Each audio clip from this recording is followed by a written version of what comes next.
Alright, what's up? Today, I'm going to be analyzing Crow's 109.52 that they got recently.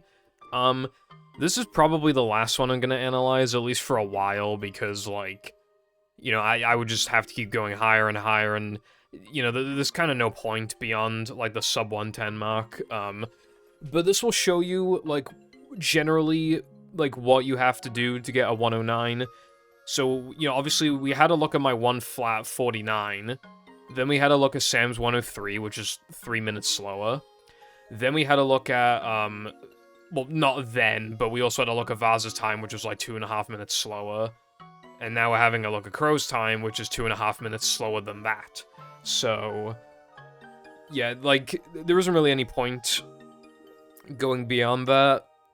Maybe for other categories, but generally, people are gonna have optimized times and no porous storage, not really like other categories. Like runs that are good for the skill level or whatever. But yeah, before we start this, I do have Crow splits, as well. I still have Sam's and I have my own, so we can do some comparisons, but also,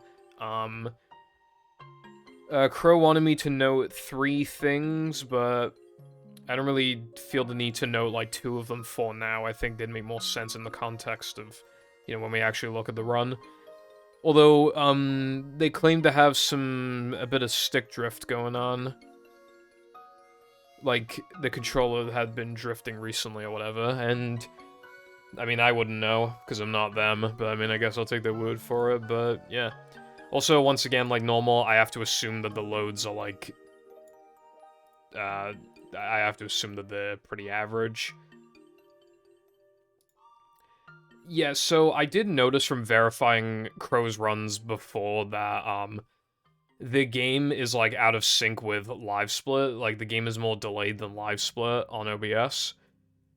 I think that looked like a slightly below average load, but I'm not actually sure. But again, I just have to assume average loads. I can't tell if... So, like I've said before, you can skip these PowerPoint cutscenes, or, well, you can call them whatever you want, but I call them PowerPoint cutscenes. You could also call them slideshow cutscenes, which would probably make more sense, but... Yeah, so you can skip them instantly by holding one of many buttons. I hold start. And I can't tell if Crow did that. Actually, hold on one sec. Okay, I'm back. I somehow didn't think to get my own gameplay up. Okay, yeah, I think that does look exactly the same. Yeah, I think it's literally to the frame, so probably held. Okay. And now the run starts. And, yeah, so that I do see immediately Crow relying on the camera, which is a good thing. I always tell people, like, look, right, you want to let the camera guide you, because then you don't have to do adjustments on the stick itself, so then you can just keep effectively holding forward or some other basic angle. Let me turn the music up a little bit. So... they did readjust, but this is still, like, that's what I like to see, for the most part. And no spinning there. Too many runners do a spin there. Although they did readjust. You can just ignore that rock. And, like, if you were a bit more left in the first place, you wouldn't even have to, like... People seem obsessed with this idea that the rock, like, gives you a push when it really doesn't. It just makes you fall faster, but, like, it's not giving you any extra speed. That was, like, could have gone a little wider there. But that was, like, fine.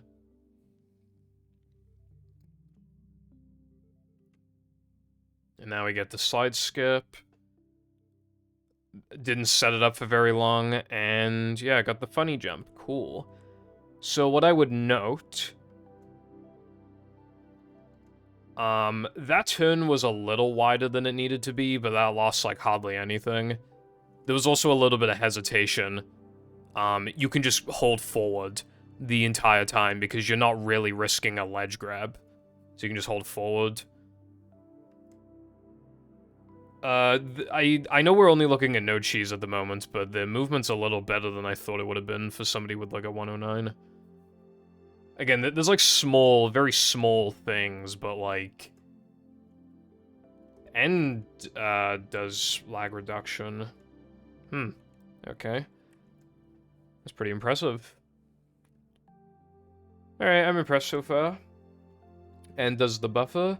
Again, out of sync, so I'm just gonna assume that they split perfectly every single time, because what else am I gonna do? I don't know, like, considering the no cheese load looked a little slow, and the movement didn't look, like, bad, so I'm wondering if, like, they have slightly slow loads, which is preventing them from getting, like, a 107 or some, like, a 107 no cheese, but I don't actually know. I mean, low 108 ain't bad. I mean, for a having a 109, a high 109 at that, like a low 108 no cheese is not bad at all.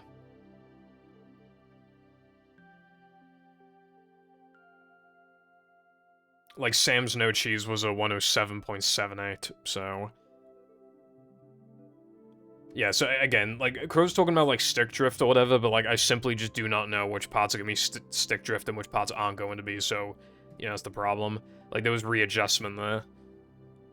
So, like, yeah, you know what I mean? Could have walked back a teeny bit faster, but that's, like, nitpicking. Yeah, I mean, that wasn't bad. Like, there could have been a quicker reaction, and then a more optimal jump to the edge, and then a faster spin, but that wasn't, like, slow. Again, this is surprisingly fast for a 109 so far. And even does, like, a jump around instead of, like, a wide turn, which saves frames. I feel like Creek is where you tend to see, like, more obvious movement mistakes, this constant, like, realigning.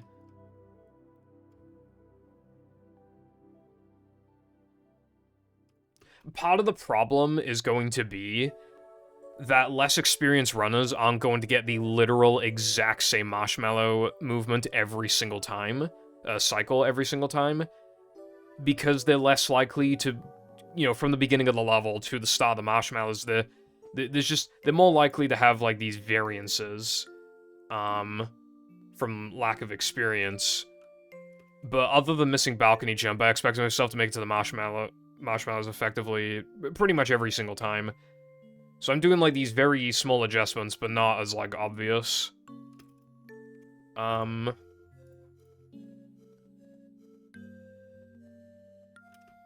Yeah, so that was, like, a low 207. And that was, like, a low 203, so I'm 4 seconds ahead. And I only saved, like, a second in no cheese. Yeah, I'm looking at my splits. I saved, like, 1 point something in no cheese, like 1.1. So I've already saved, like, 3 seconds, or, like, not far off of it. Like, 2.5, maybe. Again, it's, like... It's gonna be really hard to be able to, like, identify time saved like that. Also, like I said before, depression is, like... Depression is a really good indicator of skill and movement. Having a 214 is really good for a 109. Sam's gold is a... Let's see... 211. Wow, it's actually quite fast. Yeah, but 214 is, like, kind of the standard, so already hitting that standard. Again, Crow's movement definitely seems above average. I also noticed that their attempt count is, like, actually quite high.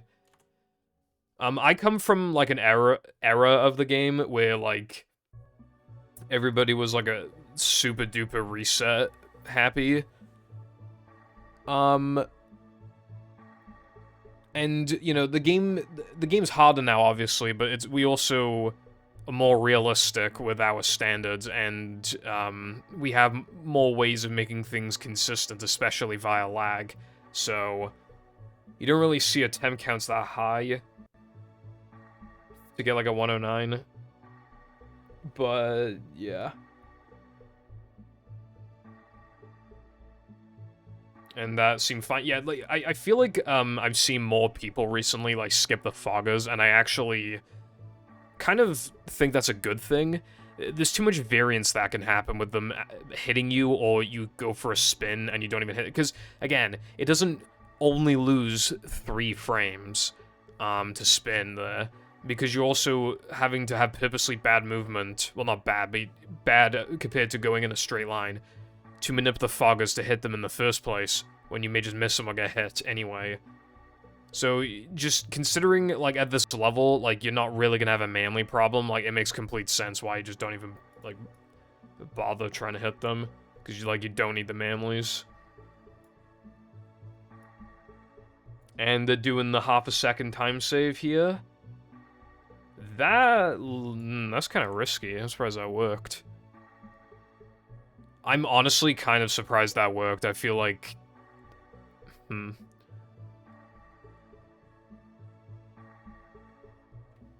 That's fucking nuts that worked. How the fuck did that work? Like, honestly, how did that work? Every time I do it like that, it doesn't fucking work. I don't know if they're, like, holding upright or something and is getting them a little closer to the token, but, like, that... I'm fucking shocked that that worked.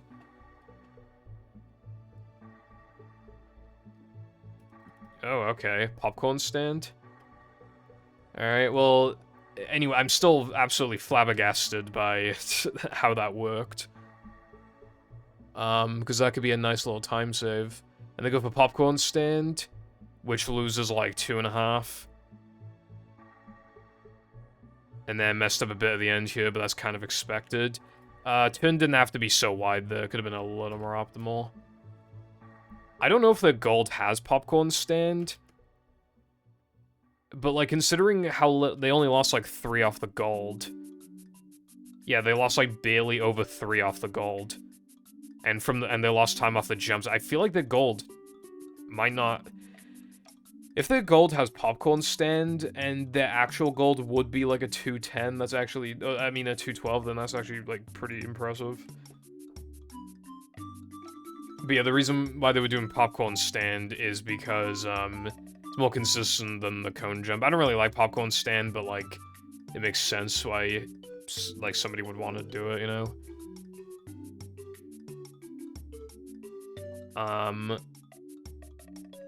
Probably won't be too much to commentate regarding the sandwich. Again, I just have to assume that the loads are average, but I do see that the gold is a 301.61. Before I started doing sandwich out of bounds, my gold was a 259.5 or maybe 0.6, which I believe is the fastest anybody has gotten without, like, out of bounds. But usually, like, a good standard is, like, 3 flat point something. That's like, alright, your sandwich movement's pretty good. 301 ain't bad, but it does show that there's room for improvement. And I will find... I mean, obviously, again, there's just, like, little turns, but this isn't bad so far.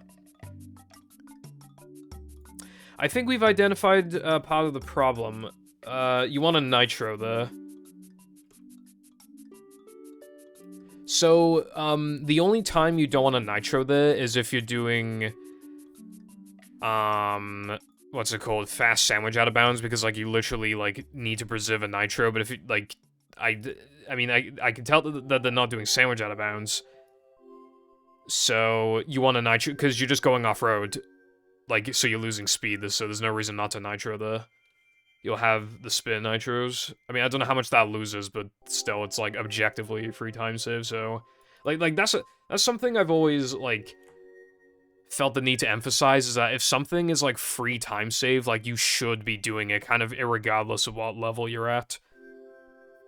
You know, because, like, first of all, it makes you...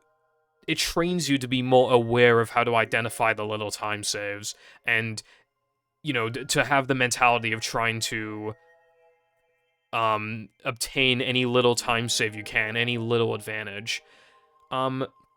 If you're just ignoring, like, I'm not saying Crow's doing this, but, like, if you ignore, like, just like, let's say like 20 free time saves that add up to like 10 seconds of time save. Then if you're missing out on 10 seconds and you don't even know it, you're like, okay, well, I need to go faster. I don't know. It's like, oh, let's implement spiral skip, and it's like, well, you don't need spiral skip if you just did all these free time saves. It's easier than spiral skip, and then you save more time. Again, I'm not saying that actually is specifically applying to Crow. That's just in general. If there is free time save or stupidly easy time save, you should pretty much always be going for it, unless it's something annoying, like, this wouldn't actually work, but it's like, if you did insert really hard trick here, which let's say, if there were a trick that we normally do like 10 minutes into the run, if you did it 50 minutes into the run, it saves a frame, and it's the exact same trick. Well, then obviously it's harder then, because you're moving it later, so that makes it harder, but again, it's just little things, like the off-road. Like, it's important to just obtain this free time save. That was a little bunk, that's okay. So we bunk sometimes. But yeah, free time save is free time save. There wasn't really a need for adjustment there. I could have just gone left. I mean, yeah, that's fine. So it's optimal to nitro here if you do it properly, but it's kind of annoying. I don't even know where exactly it is, but like I've mentioned before, if you are going, if you're taking a ramp, then sometimes it's optimal to use a nitro before using it, but like you want to use like as much of the nitro as you can on the ground, and then just before it runs out, you want to go on the ramp, and then you get a bit of a speed. You'll still have some speed, extra speed in midair, because ramps tend to slow you down, but if you can go faster than normal, I mean, that's additional time save. And this is a lesser time save than in like Weenie, because the ramp is not as steep, but there would definitely be time to save here. I just don't know where you would nitro, and it could be annoying. You might accidentally bump into this or have a bad turn, so I don't blame them for not doing it, but yeah. Yeah, that turn was kind of wide. Like, you get used to it eventually, but preferably, like, you'd be a lot more to the right by now. Although it didn't really lose much.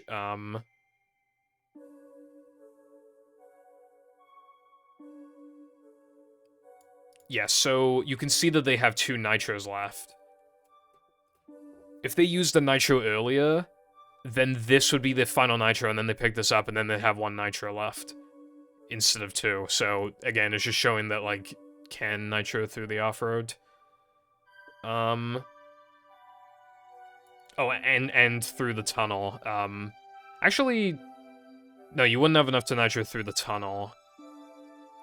Wait, why would I thought you did have enough to I guess you can only do one of the 2. Well, the off-road is probably faster and is undeniably easier, so, yeah. Yeah, so Crow was not fast enough to go, right side. If you're, like, really fast, you can go right side, but not today. So that's unfortunately a 0.5 second time loss, but what are you gonna do? Oh, also, wait, hold on. If you want a nitro here, it's a little hard to justify on the right side, but like when around here is you'd want to generally nitro. Even that dude, I keep accidentally double clicking off the video. Like here, maybe, or maybe here. But not only did they not, but the turn was also like really wide, so there's definitely some time. And yeah.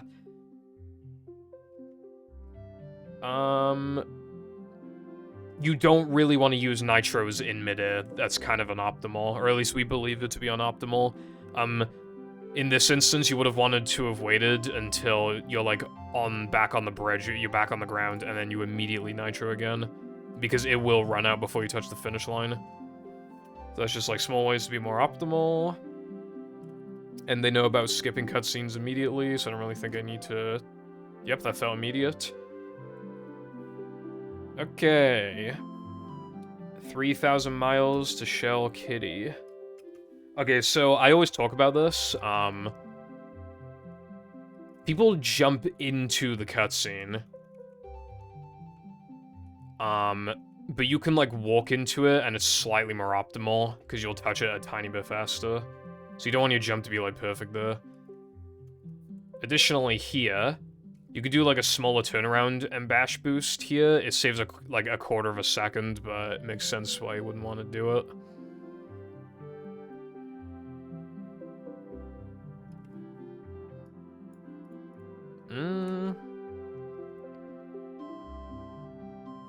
Could have been a little more aggressive with that straightforward, like, didn't have to really go left there, could have saved a few frames.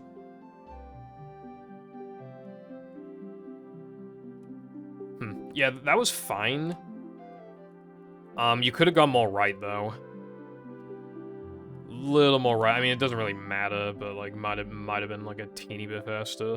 But yeah, it does right gang. That's what I like to see.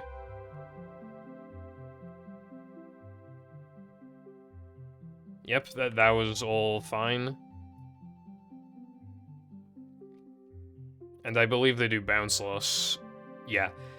Alright, so, buffer bounceless, I forgot how much it loses, but I think it's, like... I think it's, like, 0.2? It shouldn't really lose any more than, like, bounce buffer and stuff like that. Yeah, so... Yeah, so bounceless is normally a 4 frame. Well, it is a 4 frame unless you're on PAL, in which case it's a 3 frame, but... You know, despite that, like, only losing 0.2 to make it even easier, like, yeah, that makes sense. I'm not really gonna blame them for that. Yeah, there's a bit of hesitation in the menu there. You get used to it eventually. And they're doing bungee now, that makes sense.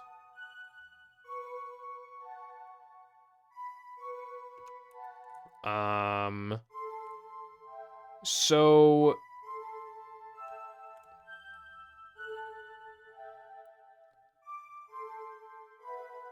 yeah, that was, like, fine.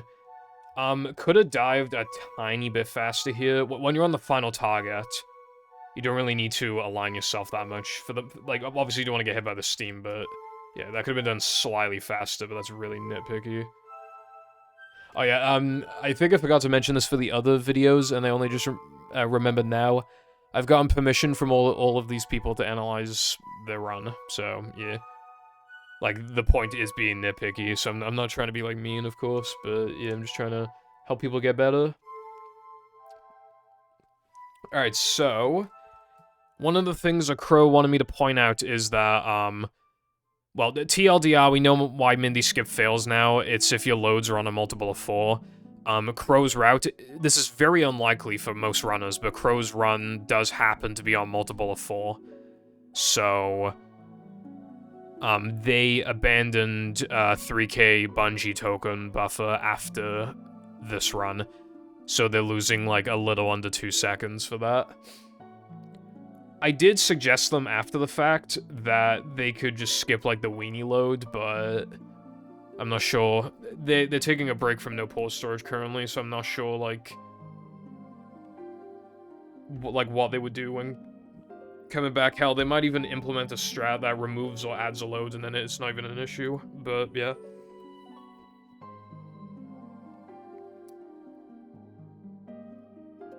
It's kind of funny how, like, just, like, in 3K, and sometimes in other levels too, but it's, like, primarily 3K, there's always these, like, the way that people turn the camera will be, like, different to me, and I find it interesting, because, like, it doesn't matter, really, but it's just, like, just interesting.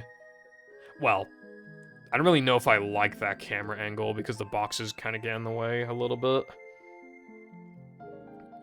Actually, yeah, I kind of take back what I said. I feel like turning it the other way would be better, because the boxes just will not get in the way, but... eh. And, they do an optimal thing here, so... I don't know who, but someone from the battle community found out that, if you make SpongeBob do, like, a full turnaround, it loses, like, 4 frames or some shit, but if you, like, during a spatula animation, because it forces SpongeBob to turn around, but if you change the camera in a way where SpongeBob only has to do, like, a half turnaround instead of a full turnaround, you save, I think, some of the 4 frames at least. So... I turn the camera a different way, but this works too, but I don't really like this angle because it obstructs your view from the thing. And, yeah, that jump could have been done more optimally. You wanna do that more optimally because, the slammer, like, when the slammer slams, you'll be a little closer to him, so you'll have more, like, a larger window of time to hit him before he can slam. I think Sam made this exact same mistake. Yeah, I swear Sam did, like, the exact same thing. That's interesting. That was kind of risky. There was a lot of readjustment going on. I always line myself up, like, kind of like here-ish. But there's a lot of realignment, and then they dropped quite early. I mean, I even go, like, here, so they dropped quite early. That's risky as fuck. Because that could have so easily not updated the position. That was really, really risky. Like, I mean, hell, I can even show you, actually.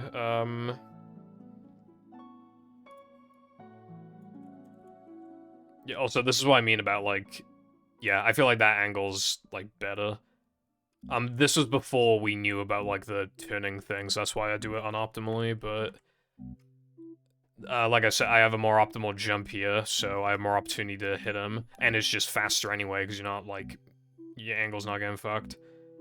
But yeah, as you can see, my angle's different, which means I need less readjustment. So, like, I stop here. Because you want to, like...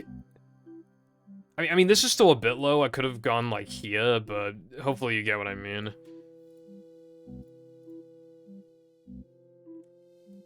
So let's see.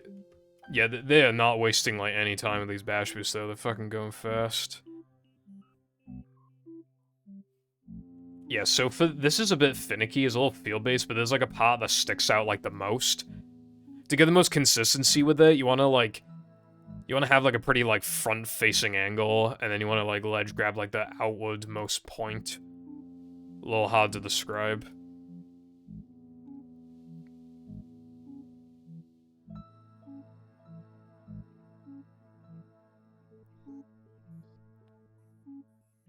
It's cool to see people, like, as the world record holder, if you start doing things that are, like, easy time saves, it kind of encourages other people to do it, too. It kind of, like, changes expectations and standards, like, nobody was doing this for a while, but I've slowly seen more runners bashing this after I started doing it, because it saves, like, 4 frames. There is a risk to it, like, unironically. I've had many runs, more than I'd like to admit, where I accidentally ledge grab the fucking plank and lose, like, all my time. But, yeah, this looked pretty optimal, to be fair, so probably obtained, like, all of that time save. And I think Sam was doing it, too. It's just kind of cool to see. Anyway, we will see if they got the fast cycle.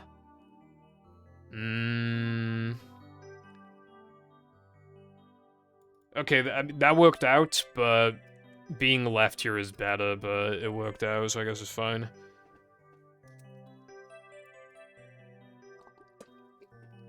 As a matter of fact, they almost went too fast. I don't know if they, like, purposely had suboptimal movement here. But that was a bit suboptimal. But if they didn't do that, it's possible they would have hit the... I don't know if they would have. Would have been cutting it close, at least. And here, that's pretty aggressive. That's actually more aggressive than what I saw Sam doing, so it's pretty interesting. I like the aggression. I like, what's the word? I like the confidence of doing that, you know? Again, there's just, like, a lot of little, like, wiggling around, but again, like I said, like, the movement's better than I thought it'd be for a 109. And let's see how Crow turns the camera here. Everybody fucking does it differently to me. Yeah, see, like, they're doing it too. Sam did the same thing. It's just, like, this especially. Honestly, I think this camera adjustment actually is probably better than the one that I do. I don't think it's more optimal, but it just blocks less. It blocks less of your view, which just makes it, like, superior. And, I don't know. I've been doing the one the one that I do, I've been doing it for so long, I'm probably just gonna stick to it, but this angle is just straight up better than what I do, honestly.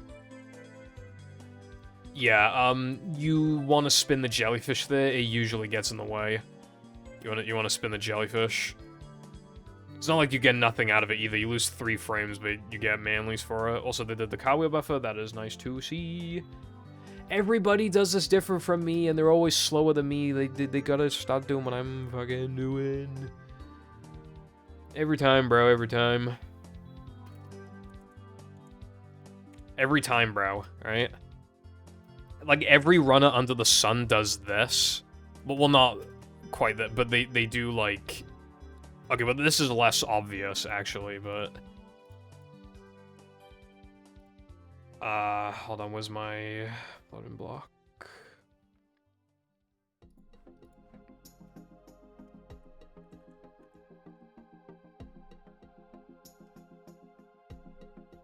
Yeah, see, look, like... This is, like, I'm quite confident that that's faster. I can't... What a lot of runners do is that they'll fucking cartwheel around like this, and it's, like, so obviously not fast. But yeah, the proof is effectively just, like, of course I'm gonna have the best movement anyway, but, like, Crow's movement's not even bad, and they're still making it here, like, noticeably slower than me, like, over half a second slower. Like, you can just copy what I do, and then it's, like, happy days. Time save. So like I said before, like, you want to technically cartwheel off on the ground as Patrick for as long as possible, because then you cartwheel for the maximum duration, which means you save the most amount of time. However, that is risky because of, like, the constant, like, possibility of ledge grabbing. Crow's playing it very safe, not cartwheeling that much. I thought they did floating block late. I didn't even but I kind of forgot to mention that earlier. I thought they were doing floating block late. I don't know why I thought that.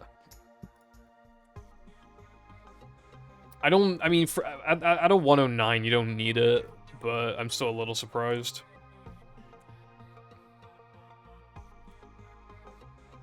Wait, hold on.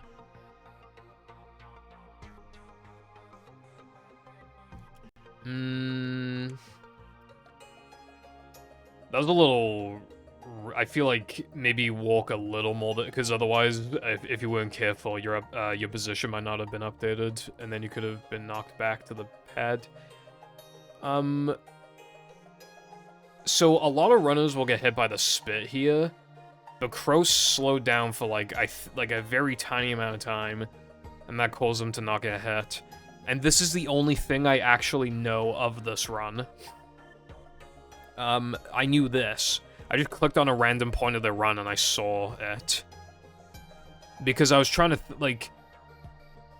I don't know, I don't even remember why I clicked on it, but then it made me realize, like, oh. Because the problem with the steamed early route is that you'll generally lose ice physics glitch because of this.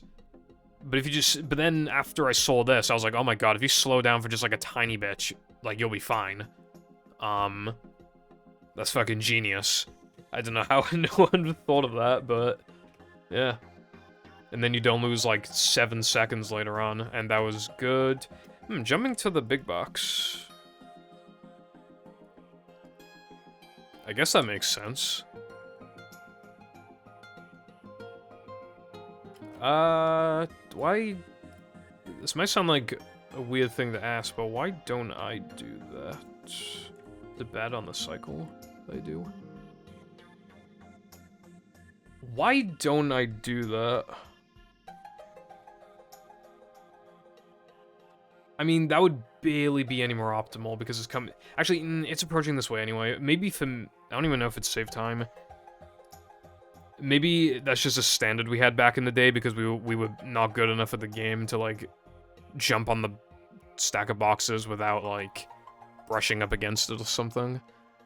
But that probably... What Crow's doing is probably optimal. Although I guess it depends on the cycle you get at the end. Yeah, so... I'm wondering if they were too optimal here. Because, if this took longer to bash, then, they could have been they could have grabbed the token instead of having to, like, during the cutscene instead of having to walk up to it, but I don't know how much time would have had to have been lost for that, so it might not have been optimal for that to be the case anyway. But anyway, they upgrade car wheel here to prevent the lag spike. That is very good. Again, free time save. Alright, let's see this rub my dub. And they're doing the same thing as Sam. That setup was also really scuffed. Yeah. So, like I mentioned with Sam, I'm assuming the Crow's using D-pads. The problem with that is that there's kind of a big risk of, like, tilting too far. I mean, even just in general, you can accidentally tilt down, like downwards when you're trying to go left. And this will cause your speed to be pretty fucked and will just make the setup harder. My angle is very, like, normal when I do it. Because I have, like, so much control with, like, the stick. Again, it's sensitive, but look, my angle's perfect. And the problem with this, then, is that because this cuts your speed, you kind of want to transition from holding left to holding up, maybe even a little sooner than normal, but Crow's not only not doing it sooner, they're doing it later. Here is when you normally want to start holding up, like, anyway, but they did it a bit too late. And so they're not holding it for long enough, which means they don't have enough speed. Which means that they jumped. That would have been fine if they got the wood frame, probably, but they didn't get it. So if anything, you'd probably want to start holding forward around here if your angle is like this tilted back.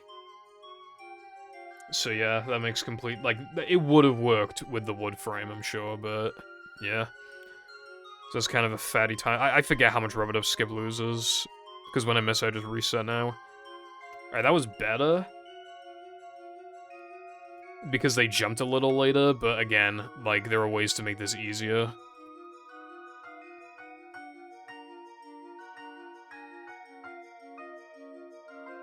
Alright, so you can just fall here, like, there's no risk of, like, slipping off or anything. You can just fall here and it's, like, a teeny bit faster. Which also gives you a better turn for the end. Alright, so, yeah, okay, so it's like 15.5 seconds. Okay, yeah, that sounds about right. That rings a bell. So, I guess, I mean, it's hard to do comparisons, because... Actually, yeah, we can't even do a comparison at this point, because they don't do floating block late. Although, out of sandwich driving, let's see. Yeah, Crow had 628, Sam had 613, and I had 558. Because Sam does out of bounds, well, it does bulldozer, and I do fast sandwich out of bounds. And yeah, we can't really compare 3Ks, and me and Sam did not miss rubber dub, so we can't compare that really. Well, I can look at the gold. Yeah, 53.83. That's not particularly fast. Let's see. Yeah, Sam's gold is a 51. I don't know if Crow's gold has wood frame, because that saves time, it gives you a bit of extra speed. But, yeah, I'm not sure. I think they consistently get that slow rubber dub skip setup then if they're, if they have a 53. Alright, so here... yeah, you want to be holding, like, upright, like, during the cutscene, so that when you skip it, you have a better angle when you start carwheeling. You could have carwheeled for a little longer there, but that, again, the vast majority of what I'm saying is nitpicky anyway. But anyway, we got the jumps. Damn. Although, they are doing the thing where they're just giving up and just trying again. That is really good for your mental if you just keep missing the jump. Sometimes that's what you gotta do.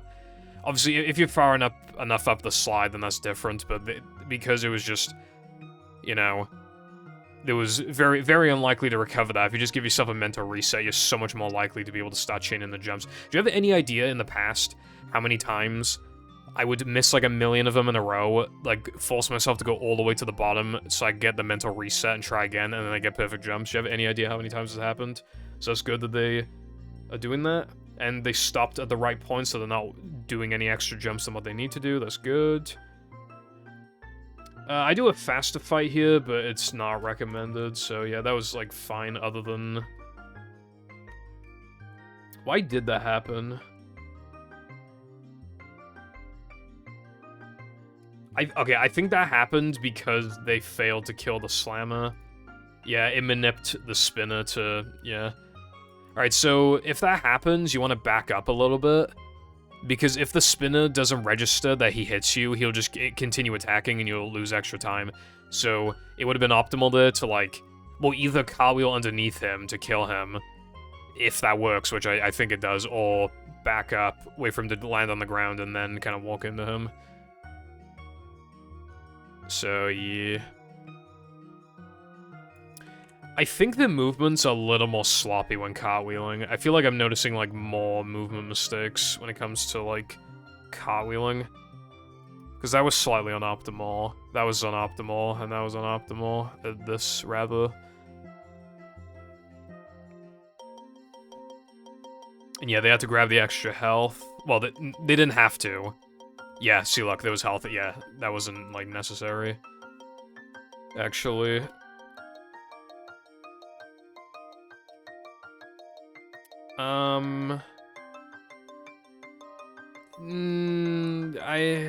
it would have been optimal to go right, but maybe they've told themselves to just always go left to avoid, like, any RNG shenanigans, which I guess would be fair.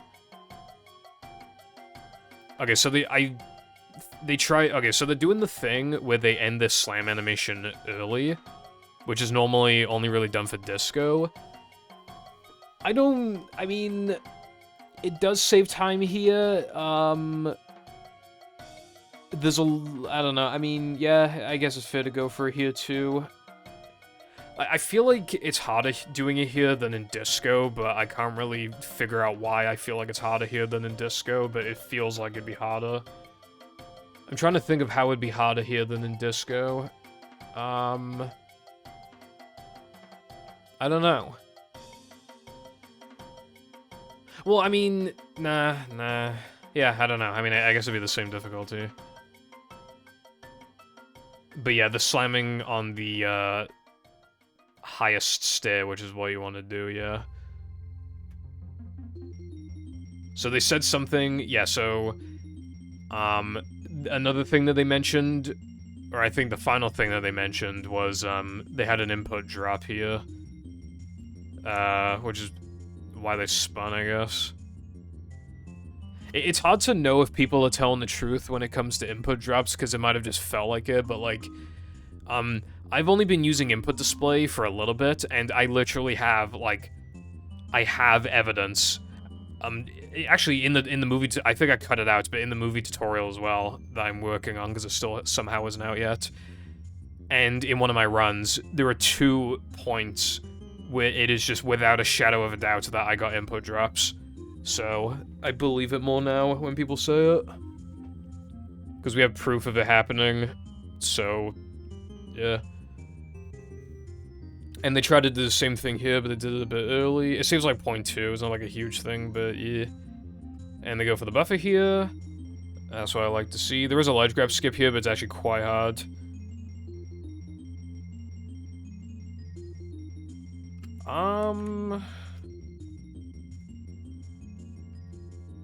Yeah, I guess that's fine. Yeah, that jump wasn't necessary. I don't know what that jump was for. Because you're not going to get hit by that TNT as long as you just move away from it. You want to slam at the front. I mean, this is kind of facing more towards the front than the back, but yeah, you want to be as close to the front as you're... Because, otherwise you may go under this and die. So you want to be, like, close to the edge. They're doing the same thing that Sam does, where they drop onto it rather than jumping onto it. I still wanted to look into that to know if it was faster. I don't think it would be, but I don't know. Yeah, you don't really need to to double jump there. I think as long as you hold A there for the jump, you don't need to double jump. And, okay, so Crow's the only person I've seen do this, but I think it makes a lot of sense. Instead of doing, Sponge Bowl and then backtracking, they do backtracking and then Sponge Bowl, and the reason why is to get Rub-a-Dub 2, like, out of the way ASAP. This isn't recommended at the beginner level because, what's it called? Because, what am I saying? Oh, yeah, beginners are probably not doing Rub-a-Dub skip, but beginners seem to struggle with, like, the cycle and BBBH Sponge Bowl, like, the blocks at the end. So, you know, like, whereas in Rub-a-Dub, you're probably not going to be doing much of note if you're not doing Rub-a-Dub skip. I mean, even Dumb Jump isn't, like, particularly hard and doesn't lose as much, and Sandwich Driving, like, yeah, you're not doing shit there for ages, so... However, at this sort of level, where you actually are doing Rub-a-Dub skip, but you're not doing Fast Corkscrew, it just makes sense. I mean, even doing this before Fast Corkscrew could theoretically make sense, it's just I prefer to get Fast Corkscrew out the way. It's a more like agitating trick to miss, so I just prefer to get that out of the way, but yeah. And also because I didn't want to change my golds, my BBBH gold. Alright, so they immediately die instead of trying to go for the one-frame jumps, which I think is a good idea. There's no point, like, if you're not at the skill level where you can't even, like, remotely consistently get these jumps, then you're just consistently losing time for no reason. So it's just good to just immediately die. That was scuffed, I think it should work, though. Yeah, that barely worked. Again, you're not holding, forward... not holding forward early enough, and you're kind of, like, jumping, like, a tad too early. Like, there is a bit of leniency with the trick, of course, but you still want to be doing it, like, optimally to reduce the risk. Jumping to the right there, because it's slightly faster. That is what I like to see. They also have all the backtracking in one split, which makes sense for now. I would recommend separating them once adding more tricks, though. But as it currently stands, yeah, it's basically just gonna be, Rub-a-Dub skip the segment plus, like, other random shit, so it makes sense. 233? Alright, well... ideally, you get a 230, but that's quite hard. Yeah, no, they couldn't go for right side again. So I don't know what happened. Jesus Christ, look at Mindy's eyes, bro. Anyway... Jesus, she looks drunk. So I don't know what happened in the level, but yeah, 230 is like optimal. 231 ain't bad either, though. And prioritizing Rub-a-Dub over Sandwich Driving, which is good. And then doing Sponge Bowl. And there's nothing to see here, because it's just standard cycle. Yeah, that was good. And then just waiting for this, so they're gonna build up speed. Yeah, I could have done it a tiny bit sooner. It goes for the one frame as well. Well, the two frame, but got the one frame. Alright, that's cool. That was good. Alright, now we can finally start making some comparisons again. So, at this point in the run, where am I at this point in the run?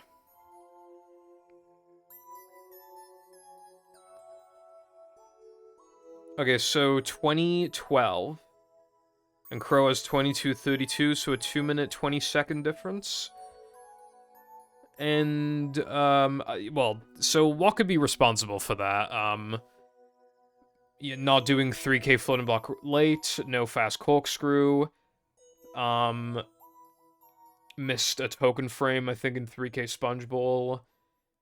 Movement, possibly slower loads. Sandwich out of bounds is a huge one.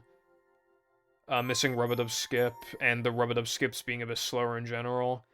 Again, it's not actually, like, a fair comparison to compare to me. There's a 9-minute difference between us, but, if anything, I think what Crow should be doing is comparing against runners around their time or goals that they would like to meet. But this is still for the sake of comparison. So there's a 2-minute and 20-second difference between me and Crow. What about Sam? Let's find out. 20:56. So that'd be like a minute and a half difference between Crow and Sam. But again, then a big chunk of it would be like 3K Sponge Bowl 2-frame plus like the sandwich out of bounds shit. Oh yeah, Crow. I think Sam does as well. Actually, I can't remember if Sam does, but I know Crow, Buffers Creek, and they did popcorn stand. Yeah, but what I said about trying to beat people ahead of you, like Sky's time is very similar. So if we take a quick look at Sky's time, we could probably. Come on, hurry up.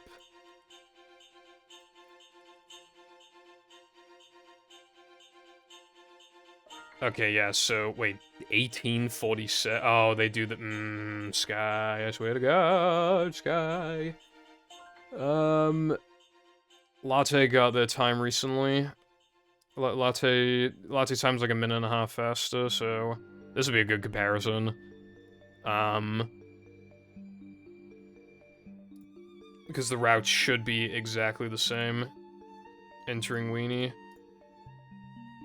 So, 23:04. So this is a much more fair comparison. That is only an 18-second difference. Wait, what? Oh, wait, no, 28-second difference. Yeah, not bad at all. Alright, now, Weenie.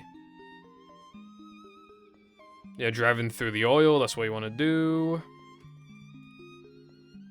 Yeah, that was fine.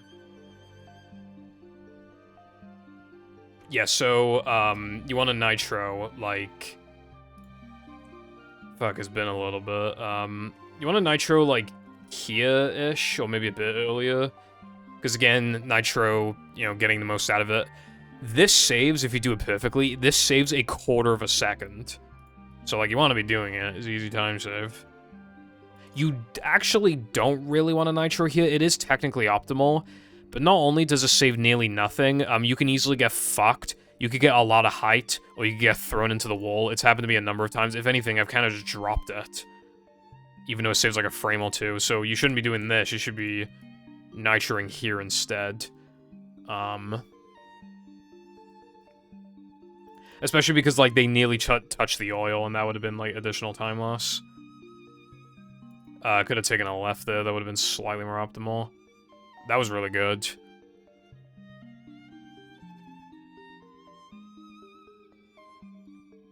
It would have been better to nitro here. They might be worried about 4th lap glitch, but that's not really a thing on NTSC OG. So you don't really need to, like, worry about that. You want to take the oil on lap 2 as well. It's optimal on lap 1 and 2, just not lap 3. Then we can see Conquer 2 key. Yeah, that was fine. How come everyone does this, bro? No, you want a nitro here because... I mean, you want to have one nitro, as in you don't want to use that nitro that just got used. Sam did the same thing. Because this nitro is not particularly fast. If it is fast, it doesn't fucking feel like it, but at the very least... Yeah, see, look how really, really wide that turn was. Like, wholly wide, right? Whereas, what I did...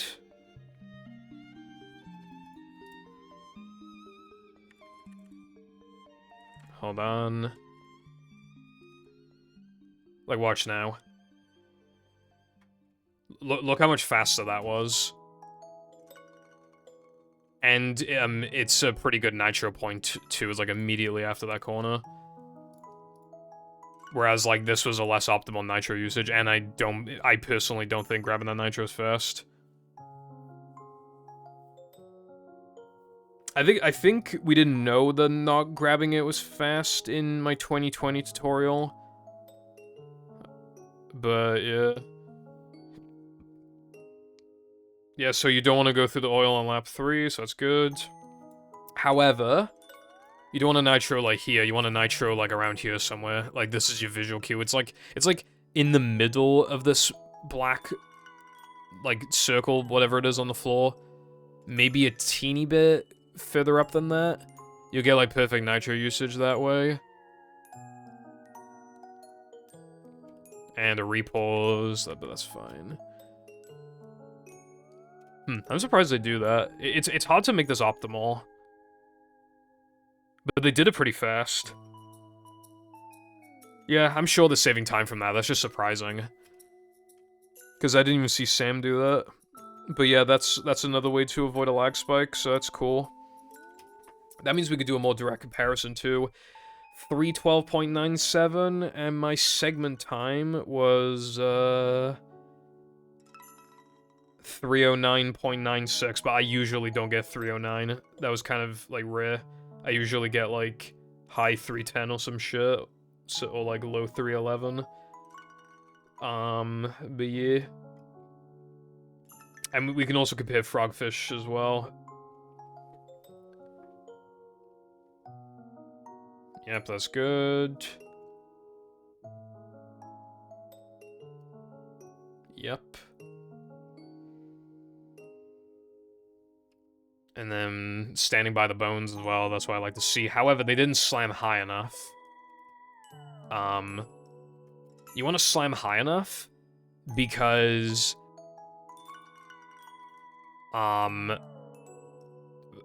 well, not like super high up, but it won't get knocked back as much, which means it'll still be in slam radius, which means it'll get stunned again.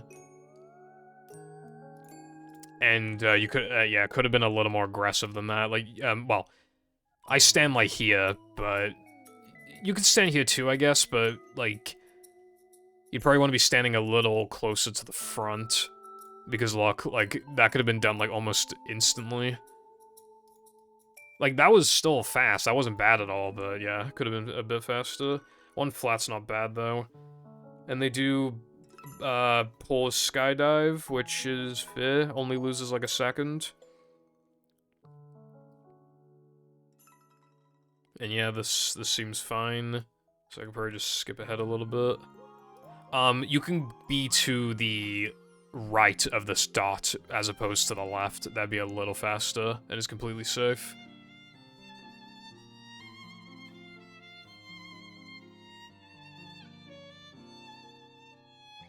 But yeah, this is looking fine so far. Does this drop? Okay, so this one's like really easy, but it loses like over a second. You can drop like a little after this flower, and it's like you hold right, then you hold like left for a while, and then you hold right again. It's quite easy. I would recommend trying it out. It's not hard. Like, yeah, you'll probably have the inevitable run where you miss it, but like, even if you play it safe, even if you play it really safe and don't get all of the time save, even if you play it really, really safe, you're very likely to save some amount of time compared to the lamp drop. So I would still recommend it. Especially because it places you in front of TNT, and then it's just faster to grab the TNT because it's literally in your path and you get free manlies. I mean, you don't need it at this point, but, you know, still, it's something.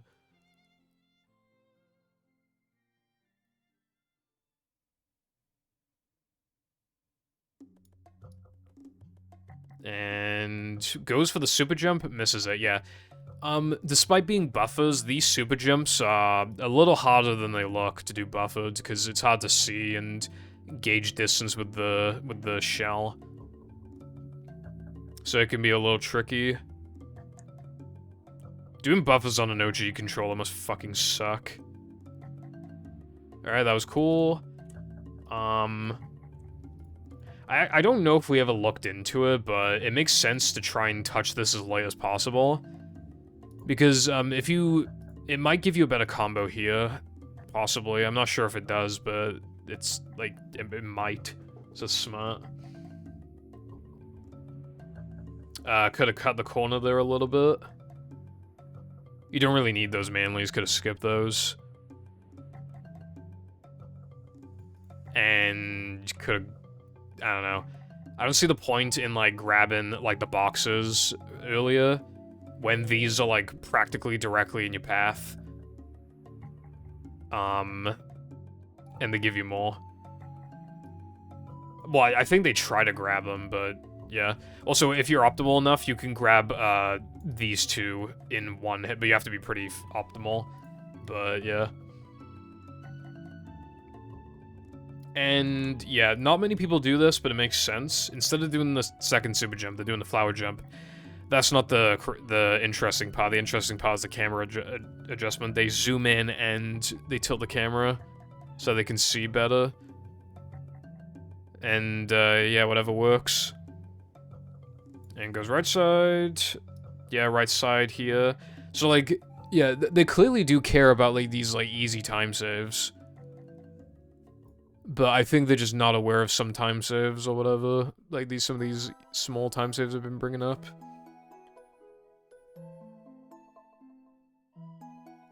Could have done that a little more aggressively, but that hardly lost anything because you need to wait for this to rise anyway. That's like slightly slower than what I would have done, but it's pretty safe. And fair to... yeah, it's fair to be less safe. Yep, that was optimal. Almost got hit by the spit, though. Fucking hell. Goes for this? Damn, okay. I will say that I think it's a little weird to go for, popcorn stand, but not do the safe method of this, because the safe method of this is, like, considered quite a bit easier, and also this is a stressful segment halfway through the run. And it doesn't lose as much time to go for the safety strat. But, yeah, no.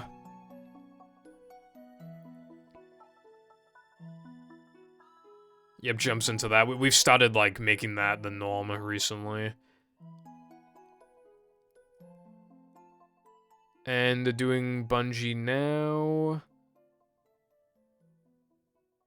This cycle is not... how did that happen?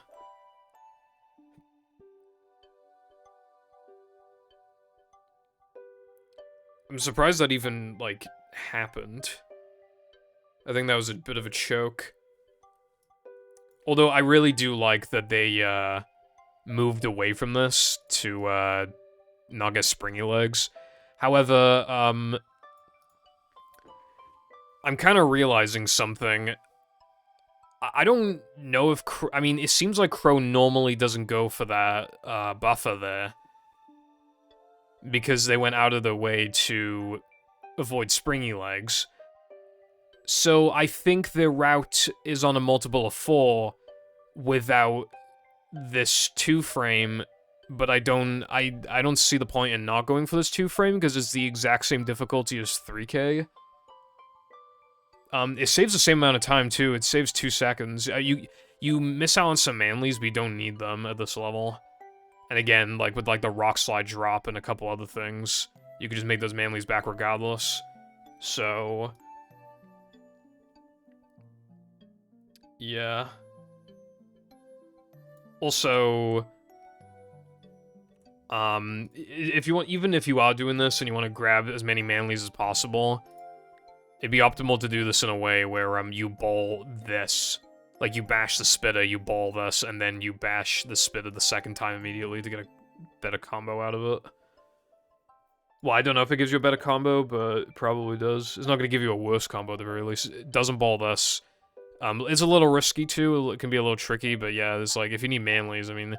So I don't think they're not too framing it for manlies. I think they might just not know it's faster or something, I don't know. But that would be literally a fast way of avoiding the multiple of 4 problem. This angle could have been... You could have had the camera facing more like this way. It would be a little more optimal. Yeah, you don't want to bowl from here if the platform is, tilting this way, because it'll just get in the way, and in that time you could have just jumped here and bowled him from here, from this platform anyway. So that's not what you want to do. Yeah, that unfortunate death, was preventable, however. And, I noticed the Crow and Sam do this. I'm probably gonna have to fucking mention this in the tutorial, because, like, the ways in which I was showing Fast Lobster were kind of, like, harder. I mean... yeah. I mean, the way that I was showing it is still slightly faster. Yeah, that was a little bit of a delayed ball. So if you do it the way that I do it, it's a little faster, and you're more likely to snipe the popper to get more manlies. But I should probably still show that in the tutorial anyway, because it saves nearly as much. I'm surprised they go for that. Because it still saves like 2 seconds. Like to do it like that. Alright, no bash gang, that's fair enough.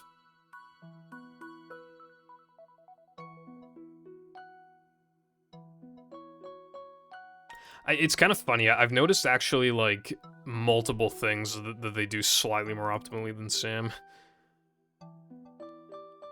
And just like Sam, has a better angle, quicker angle to the lava here. Oh, wait, you wanted to go, like, here. You were set up to do that a bit more optimally. Does monster skip? I actually set that up, like, pretty fucking fast. Yeah, that was, like, as fast as I would set it up.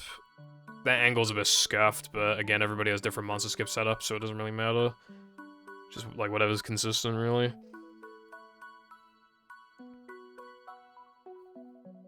Floating block skip? No. Diet. I feel like I would recommend trying out floating block skip, because, like, Crow knows how to do buffers, so it's one of the more tricky buffers, because you need a cartwheel into a spike, make sure it's the right spike and the right angle, and then get the buffer, and then, like, have good jump spacing out of it. Like, it is harder than it looks, but... yeah, this angle's a little... I mean, this cycle's a little scuffed. But, like... yeah, doesn't really matter that much.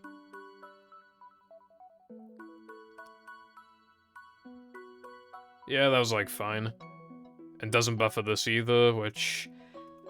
I feel like now the men floating block is worth at least trying, because you don't have to do a reroute. I mean, then if you do it, then you can do bungee late, but even disregarding that, it doesn't hurt to try, in my opinion, because it doesn't require any rerouting or anything to do. And there's no, like, enormous time loss of missing it or anything. Yeah, skips a spawner, so I don't think they're worried about manlies. Alright, 545. I don't know how much they lost from not doing floating block skip, but this definitely would have still been a 5-minute now that we're men still. 545 ain't bad, though. Like, it would have been like low 5. And then with, like, bungee late, might have been a 4, but it's hard to say.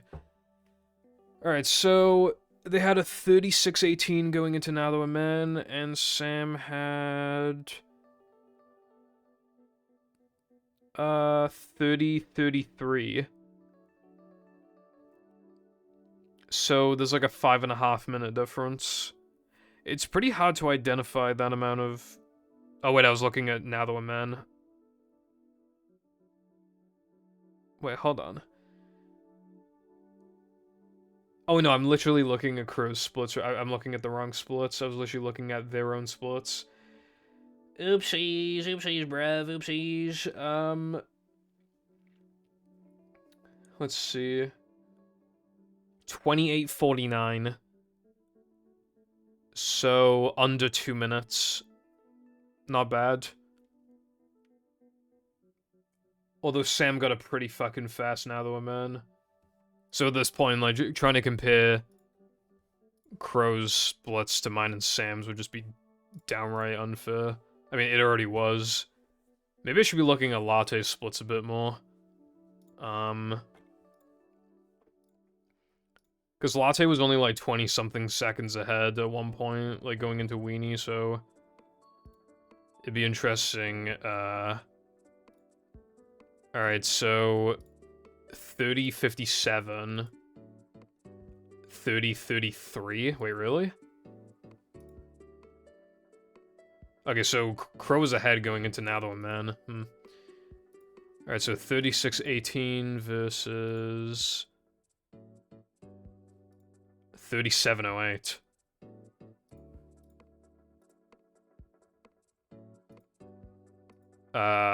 Crow's 40 seconds ahead. So you could see that and say like, oh, that means Crow's on 107 pace, but I don't know. I haven't seen Latte's gameplay in a while, so I don't know what their late game is like, but that's quite surprising. The 40 seconds ahead. So I guess Crow has like 107 potential, even with a Now the Man exit time like that. Yeah, Latte got a much slower Now the Man. Interesting. Alright, so, this stack is not needed, and the way that it was grabbed was slow. You can cartwheel to the side of it. The way that this is done is making it like at least a 1 second stack when you can make it a half a second stack. But those manlies aren't needed anyway. A spin there? I've never seen someone do a spin there before. I mean, alright. I don't really feel like that make it easier, but what do I know, bro? I've never tried it.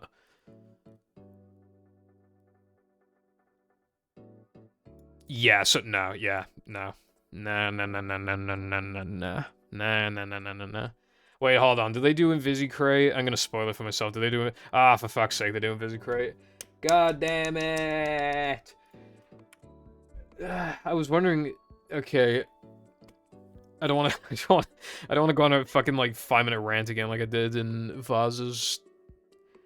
But like, Invisicrate 3 meter, if set up perfectly, saves like a second. Nobody, well, it's like 3, but like in terms of like, if you set it up really quick in the run, it saves like a second. But because you're grabbing these manlies in the tunnel, in this cave, which loses 2 seconds, you're already losing time off the bat. But that's, yeah. And then there was a stack at the beginning of SCDA as well. I do not like. Does this, yeah, yeah, so you can, jump to the ice cube instead, which, like, after collecting this, which saves 3 seconds, but not that many people actually do that. Yeah, that was a bit of waffling around, yeah.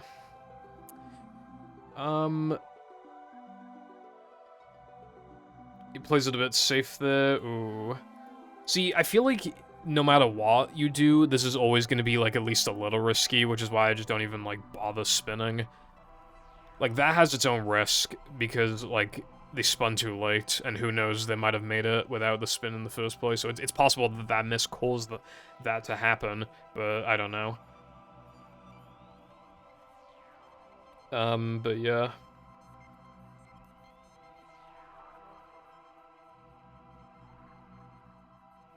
I'm surprised they bothered touching the TNT, because they would have enough regardless for throw. Alright, so they do 2 melon, which is fair. 1 melon saves a couple seconds, but, like, yeah. And then also, you can grab this in midair and then drown, but it doesn't save that much. You can also do a ledge grab skip here, but that's, like, again, it's just, like, minor. And then you can, you want a more, like, straight angle approaching the checkpoint here. It'll let you touch the trigger, like, maybe like a frame faster or something. And now, for the bane of my existence. That was really close to the wall.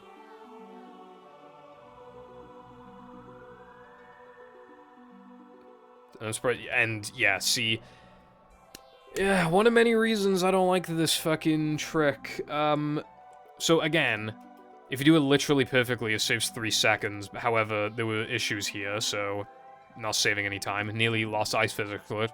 Yeah, ice physics glitch, which would have been bad. But then the only way for it to save its maximum time is if you do a constant string of like cartwheel jump, cartwheel jump, cartwheel jump. It couldn't even attempt to do that. Ledge grabbed. And when this is rare, but when this happens, you have to like get as high up as it allows you because there's an invisible wall, drop down and ledge grab, and then you have to do jumps up. And it's like, well, if you have to do jumps up anyway, which you have to even if you are successful with this, you have to do 1 2-frame jump. But the problem with it is that you're dropping from the ceiling to the tube, which means that you know you don't have much time to react. You're falling at a fast speed, and the camera's moving, and you don't have much time to react, and yet you need to still get a 2-frame jump, and that is harder than any of the individual 2-frame jumps up this. Like, I just like, yeah. It's why you'll see what I mean now. See, look, you still have to, even if you do it perfectly, you still have to do one. And see, look, every single time, like pretty much every single time I see a runner do invisible crate 3-meter prop, like, and they get it, they like always miss this jump. This jump right here, they always miss it every time, every single time, because it's hard. It's hard to react to that. But again, that like defeats the point in the first place. I hate Invisi crate 3-meter. I'll always hate Invisi crate 3-meter. I don't like it. I mean, especially because, like, I mean, yeah, with some manlies to spare, but like, some of those stacks were getting grabbed out of desperation. Like, and then they're just gonna keep getting better and better, and then they won't be able to afford it anyway, or there'll be significant time consequences. And I feel like, I don't know, if you're doing the BBBH ones anyway, I really don't think the 3-meter ones are much harder. In my opinion. Like, obviously I'm not trying to be harsh. Like, everything I say is just out of respect for the runners and what I think would personally be best for them.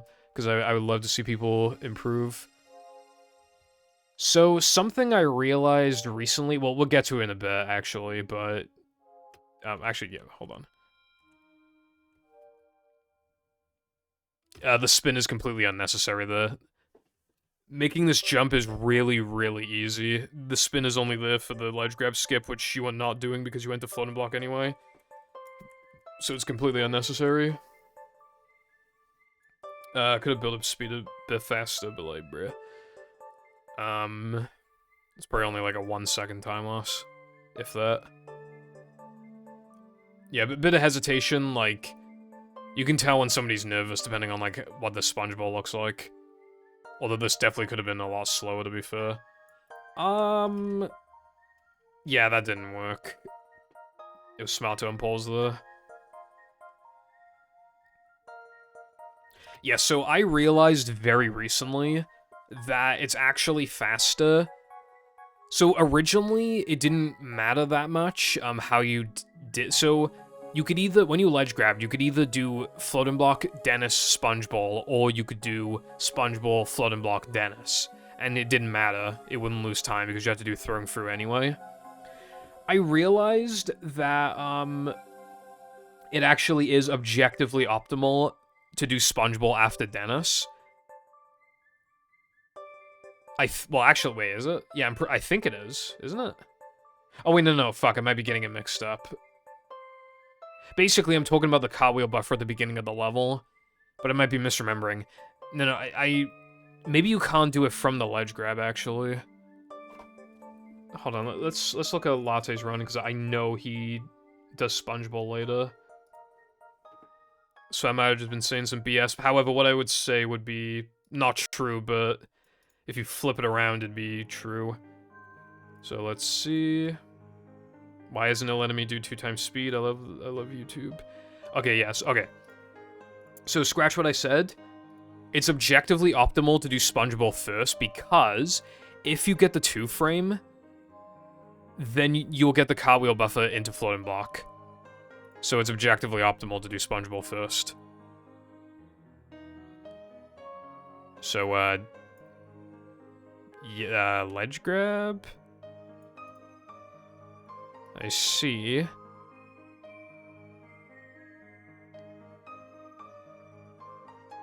That's a little bit of time loss, but like the ledge grab was.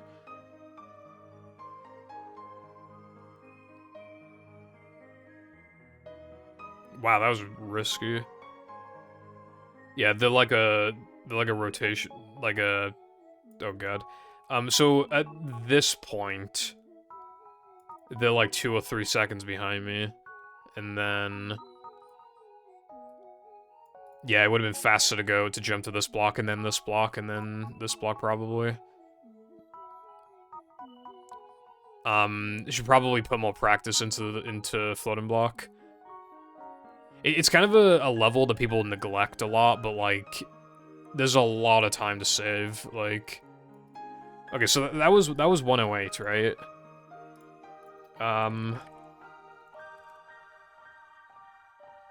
Ah, for fuck's sake, Latte lost ice physics glitch. Well, I mean, this, okay, so Crow got like 108 and Latte got 105. However, ice physics glitch loses like 7. So Latte would have saved time. And then I got 119. Like, that's a big difference. So I saved a ton of time.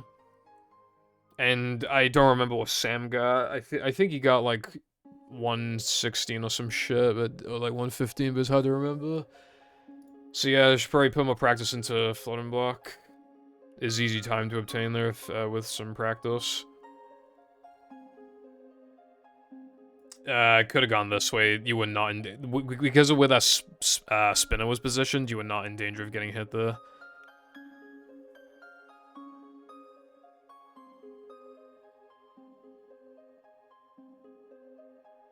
That's, okay, yeah, that's good, yeah. I mean, this is a little... I mean, this worked. This is, like, effectively kind of where you want to stand, yeah. What I like to do is, cartwheel the spawner and then slam away from it, because then it won't be in the way at all. It does add an extra step, but it also gives you extra manlies as well, so it's like, I like manlies. Oh, that's not good. Wait. They almost got hit, but I mean, it wouldn't matter at this point, but yeah. Yeah, that, damn, that sucks. That, yeah, actually sucks a lot. Okay, I'm shocked that worked.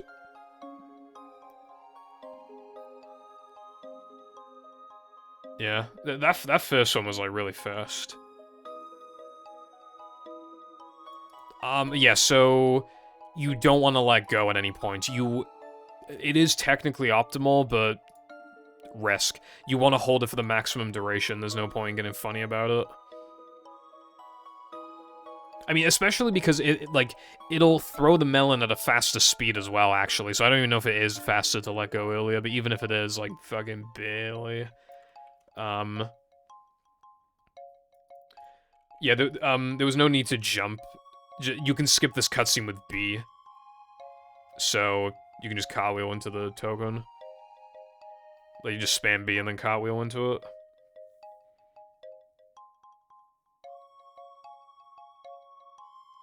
Oh, yeah. Nisio. This is Denise's. Because I can't compare against Latte's thingy anyway. Okay, so... They do a safer version of Dennis, I believe, which is surprising because they do this time save that it saves a second to cartwheel to the melon immediately. It's barely any harder, but still, I usually don't see people do that. So it's just interesting to... Oh, wait, no, I don't think they were doing the beginner one, actually. I think they just accidentally messed this up.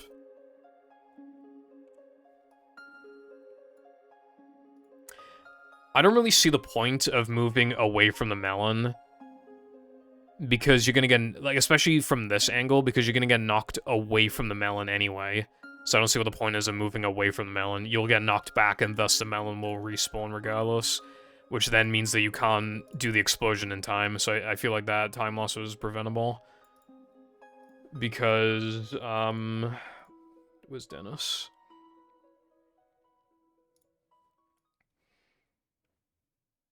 You'll see what I mean in a sec.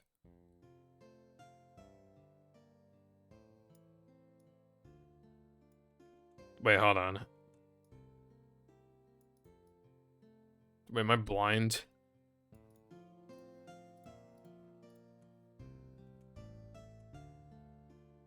Oh, wait, no, they did this a bit too early. Yeah, so,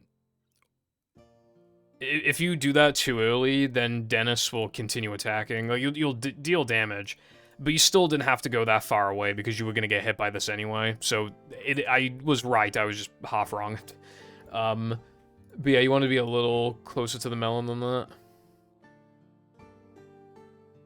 And I don't know if they go for the one frame there, but in my opinion, it's worth going for because even if you don't want to grind it out, you can literally just spam A and start. As soon as you see his health has gone to 0, you can literally just spam A and start. And then, yeah, throwing through. Let's see how this is.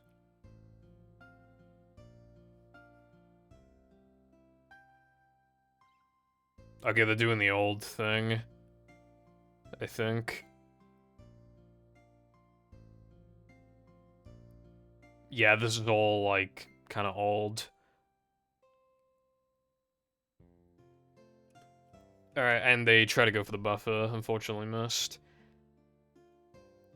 So this segment's like a 51 and mine's like a 48, so this is the amount of time that could be saved in such a short segment. So, wait. Yeah.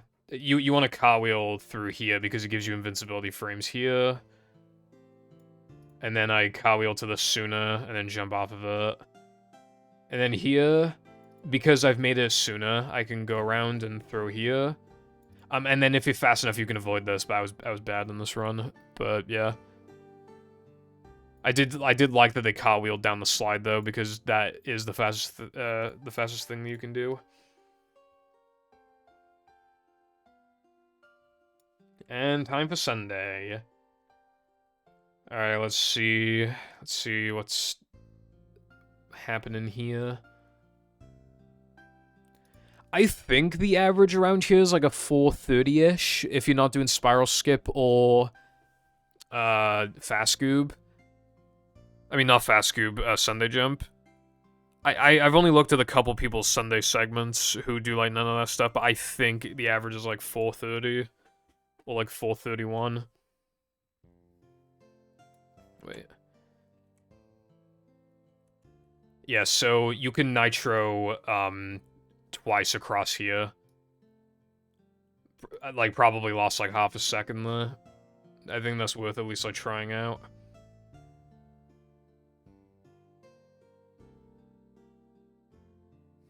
And yeah, this is going to be pretty basic for a while. Well, it'll be basic throughout the whole thing, really, because no spiral skip.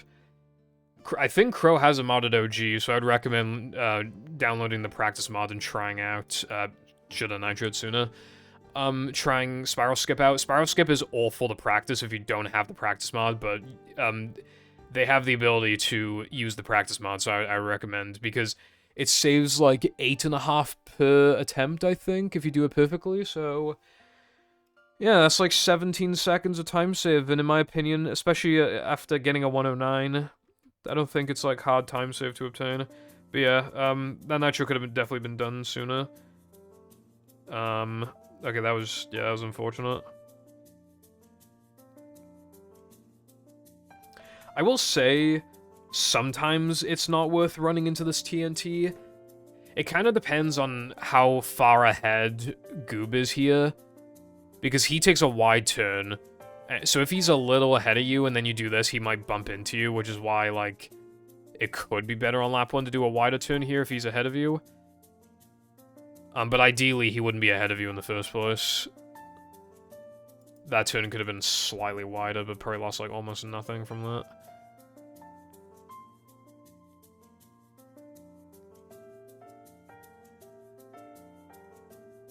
Yeah, this is looking fine. That was quite wide, but even so, it's pretty much always fast to grab that nitro. And then we got Fast Goob. Fast Goob is just like such a standard now, it's just like, it's crazy to not go for it at this point. Again, could nitro sooner.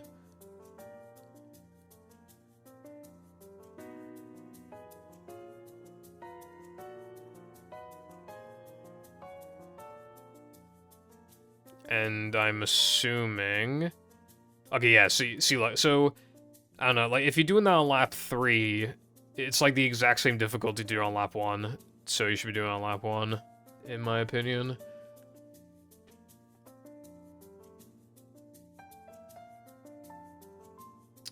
I have a lot of nitros left.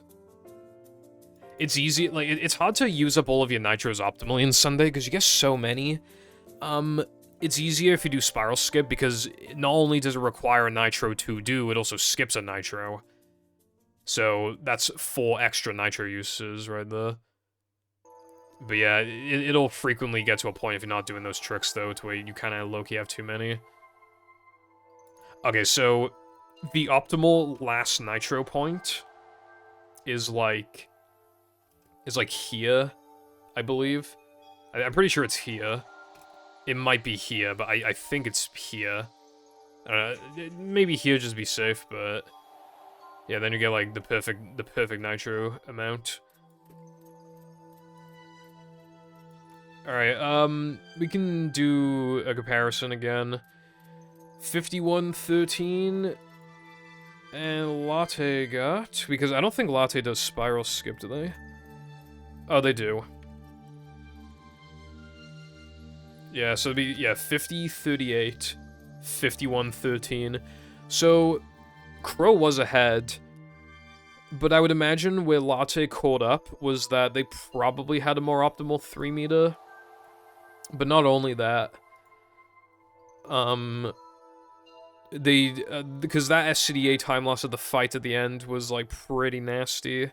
And I'd imagine as well, Latte, yeah, Latte, it looks like Latte had a faster Gask, not Gask, Dennis.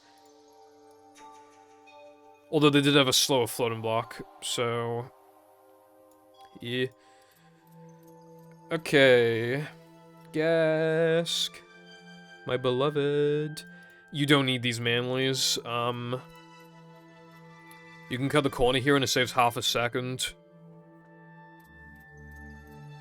And those boxes are losing your frames. They're unnecessary. Even if you are gonna grab these manlies, you wanna grab this anyway, because this is part of the invincibility frame, so that's just like losing manlies for no reason regardless. And even then, like that wide turn just then is losing your time.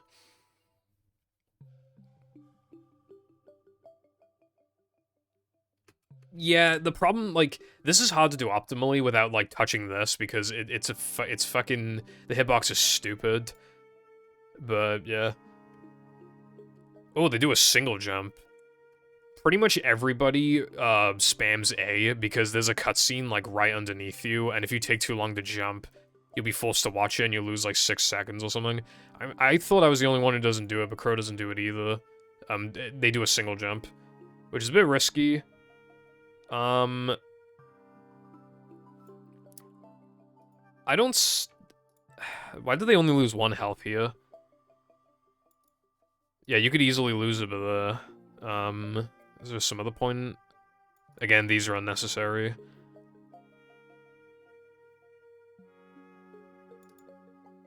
I guess that makes sense. It would be a little more optimal to... I'm pretty sure this is bound to lose frames. It has to.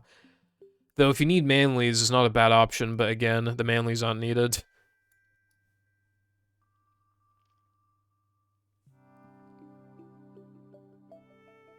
Got card an extra. You actually need a good turn for that. It doesn't mean anything in no pause storage, but it's just kind of cool. But, well, it means the turn was optimal. Okay.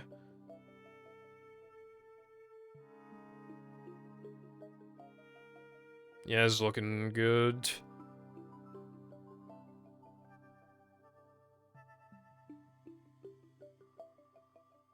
Yeah, okay. Should be pretty simple to the end now. Even a corner cut. Yeah, 248 gas game bad. But it could definitely get faster than that. Well, golded as well. I'm actually curious to see what... Oh, yeah, yeah. Wait, no, hold on. Yeah, okay, I don't know how they got a 251, but... Yeah, 248's pretty good. Mine is like a 244, but that's like really, really, really fast. Normally I get like 246 or 247, I think. Let's see, there's Denise. That was a little early. If they bowled a little later, that would have worked.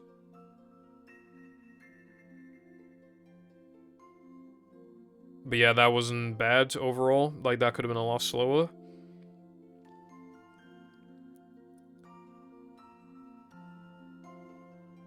And I would imagine no guest jumps, yeah. And again, well, you already have enough. You could skip this for half a second of time save, so that's a full-on second that's been lost. Now, any manlies you grab throughout the rest of the run mean literally nothing.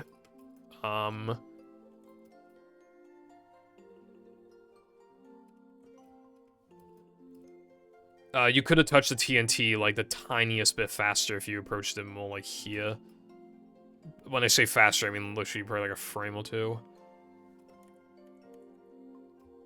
Again, the standard here is 121, and they got a 122. If you skip the manlies, that would have been an easy 121. Alright, 56-25 entering plank versus...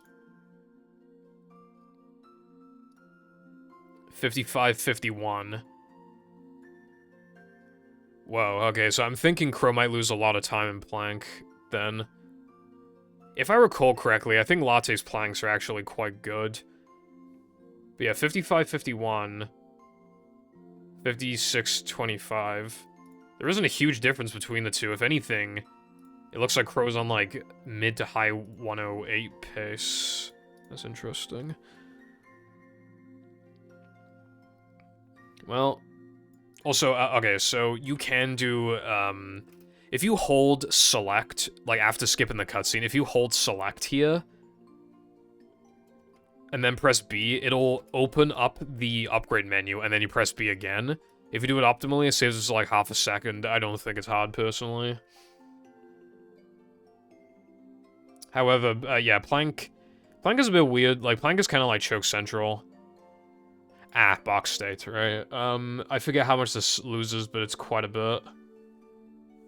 But, if you go in a box, if you go in a box without having grabbed the other side of the box, the box on the other side, and then you load, you warp away, because when you're in a box, your moves get restricted, and the game forgets to check if you're still in the box, like, after you load in, it still thinks you're in the box.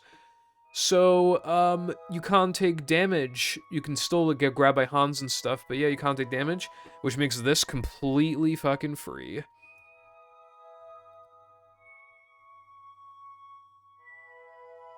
Ironically, though, they actually did that quite fast. If they were just, like, a little careful, they could have just straight up not touched any of the electric at all. I think you can... Actually, yeah, no, that was, like, fine. Yeah, and then it places you, like, right there. And you go back in the box so that, you get... So that you're out of box states, because it prevents you from, like, spinning and stuff like that. Yeah, box state is really cool. I feel like now the Crow has a 109, they should probably drop it, because the good thing about playing Bungie is that it's very easy to practice. Like, it's not on a universal, or it's not on a load cycle, it's when you touch the hook is when the cycle starts, unlike the other two Bungie challenges. So, It'll be on the exact same cycle every single time, and thus it's actually by far the easiest of the three to practice. Which is ironic, because it's by far the hardest in general. Alright, does the free clip in here. The problem is that it likes to not clip in. There we go, though, it did work eventually. It's just luck, whether or not you, like, clip in. Yeah, that double jump is unnecessary. Like, could have single jumped in, and then you wouldn't be as far back into the thing, to, save frames.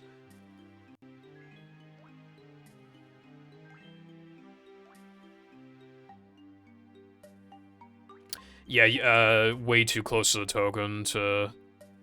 So, I do the... Like, the way that I do this, like, I would tap B here to get closer to the token, like, and I really do mean tap, not holding at all, literally minimum cartwheel, and then I would cartwheel buffer. It is a little close, it is a tiny bit tighter than my other cartwheel buffers because I'm a little uncomfortably close to the token, but it still works. Crow definitely held B, you don't want to hold B here, if you're gonna do it like that. Honestly, it'd probably just be better to just...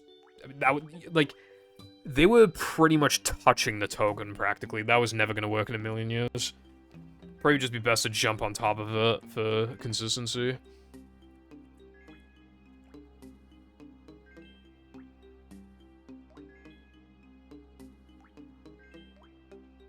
Does the optimal thingy here. I like to see that. A lot of wiggling around there, but seems to have adjusted nicely. And then the first task.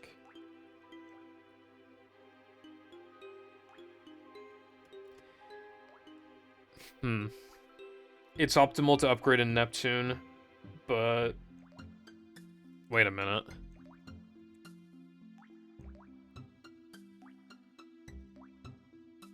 Not setting up ball storage here? I thought they did the lag clips. The plank clips? I thought... Oh. Okay. I'm surprised they go for this. They're doing it, like... They're not doing it as... Like, you can do it a little faster than this, but this still saves, like, half a second over going the other way.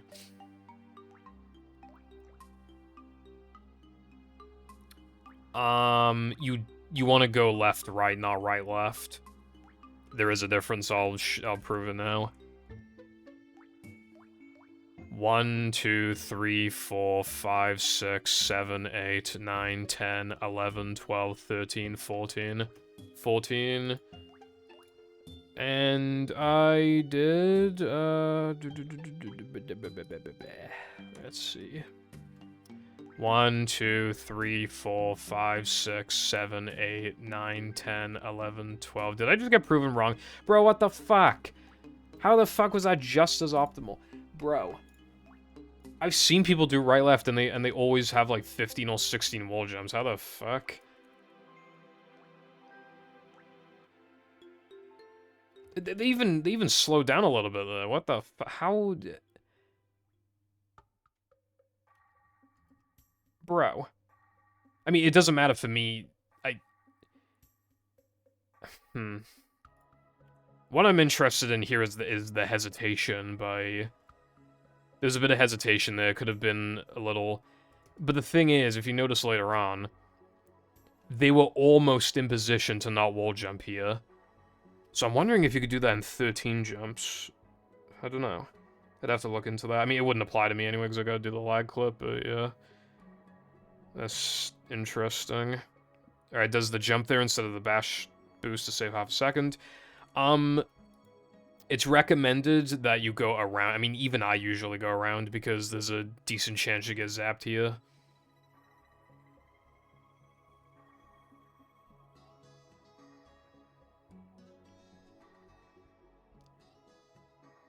Why?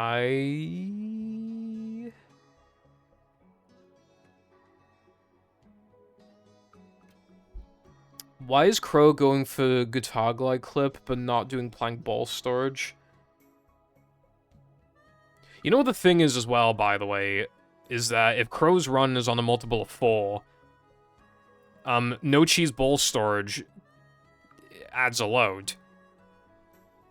So I think we solved the mystery on how Crow's run happened. It's because they're doing a weird... Yeah, that's... Hold on, I have Discord messages. Let me just make sure they're not important.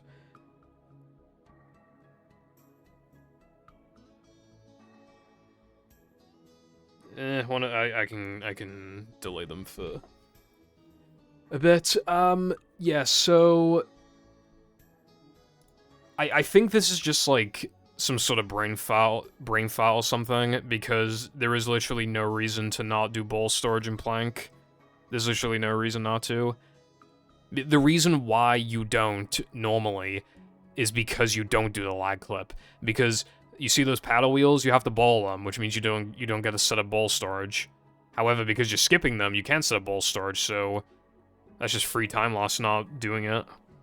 Like, I can understand not going for Sponge Glide and instead doing GGC, even if it is a big time loss, but I thought that was going to be the bulk of the time loss compared to Latte. But no, it's that ball storage thing. I mean, you lose in like 9 seconds or something. That was a pretty good bash boost, to be fair, but yeah. And you can save, like, I think it's either a quarter of a second or half a second if you, like, jump and turn around here, but that's low-key not really worth it for most people. Had to readjust that, but not too bad. See, but this is what I mean, right? Like, actually, no, we should do it from Knucklehead onwards, actually. Like, at a post-mini skip. Okay, so here's another thing as well. It's faster to set up ball storage in Depression Combat. It takes more scrolls to get to, but it loads quite a bit faster. It's like half a second faster to set up in Depression Combat, which you will always have the warp unlocked for every single time, no matter what.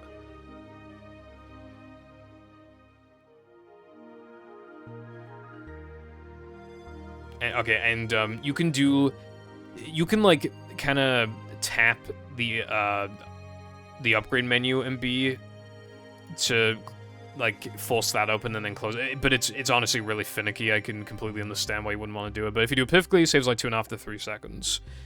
Or you could buffer it like you do in Plank. Like, you could hold, select, and then double press B, and then let go, and then start holding it again, but that's kind of, like, awkward. But anyway, yeah. So, like, 103.20. Like, Latte is gonna be saving a lot of time. So Sponge Glide on its own saves, like, 14 if you do it perfectly. So that's already, like, huge. And Latte has unupgraded guitar, so that'll be helping too. But look at, because they've already set ball storage, I mean, Crow's segment time. Wait, did Latte... Oh, wait, no. So Crow had, like... Bro. Okay, Crow had, like, 104 Knucklehead time, like, after completing the Mindy skip setup, and Latte had, like, 52 or something. No, 51. So Crow, I mean, Crow had some menu hesitation, but they still lost, like, 12 seconds. Well, it doesn't after factoring setting a ball storage, yeah, okay. So it's like 10 to 11 seconds. 10 to 11 seconds of being lost for literally no reason. I'm not even exaggerating, it's literally no reason. I think they just, misunderstood. So I probably should have explained it better when they asked if they should be doing GDC. Which would also fix their route as well, which means that they can start doing 3K buffer again.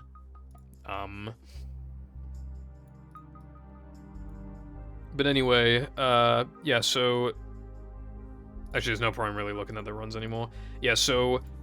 Crow was on, like, theoretical 107 pace going into SCDA, which is nuts. However, they were getting held back a lot by, you know, SCDA in itself and Plank. And Knucklehead, technically, as well. Those are, like, the 3 big issues I've seen. I mean, the SCDA thing was just kind of unfortunate, but yeah, those are, like, 3 things to work on. And when I say SCDA, I'm definitely also including floating block. You want to drive through. Because you get oil properties, it overwrites the off-road properties, so you won't lose speed when cutting the corner here, so you can cut this a little faster.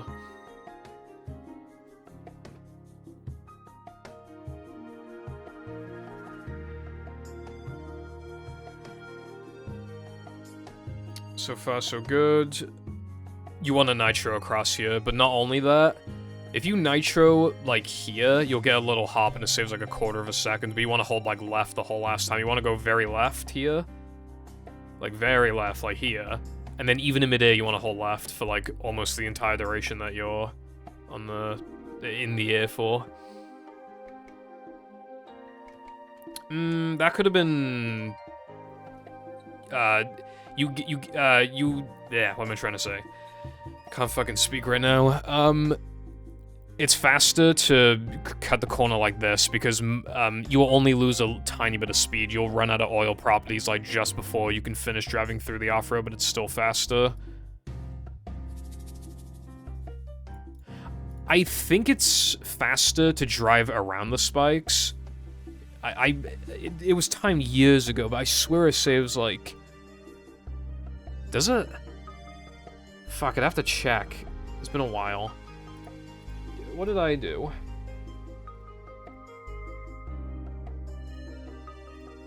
Oh wait, no, did I go through the spikes? Actually, no, surely it's gotta be faster to go through the spikes. That wouldn't make sense for a wider turn to be faster, even if it does mean you don't get hit. Alright, yeah, disregard what I said there. Although you don't want to cut the corner too much there, or else you risk a bonk, yeah.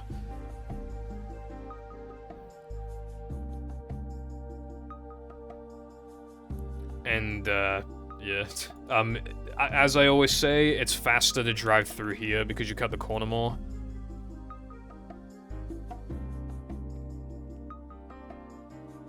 Middle door, so that's half a second save. That is very cool, indeed.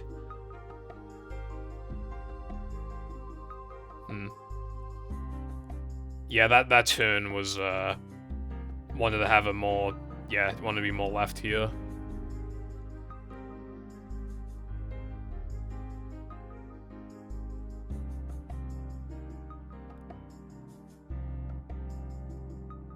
That could have been a little... Yeah, could have cut the corner a bit more. Yeah, so when it comes to the final two nitros and Knucklehead, it is optimal. Well, not really the second to last one. I mean, a little bit, but yeah, especially the last nitro, you want it to magnetize to, like, immediately. You want to grab it ASAP, because then you get its full usage.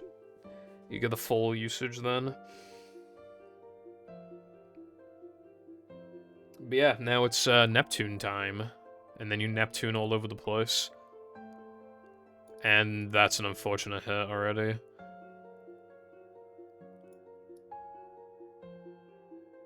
Although that's probably not going to lose as much as it looks, yeah. What I'm imagining is that Crow doesn't normally get a one-shot cycle here. And what I mean by one-shot is that Neptune only shoots crabs once by the time you get to him. They were able to easily make it here because they got hit, which means that they were here ahead of time. But I would imagine they don't normally get one shot anyway because of how far back they hold in midair after, like you'll see what I mean in a sec. Like, watch this now. Like, they're holding back a lot.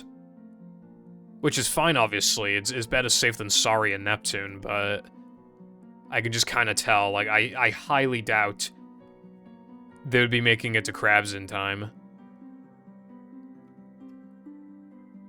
So, getting hit there obviously lost time, but it didn't lose as much as it looks.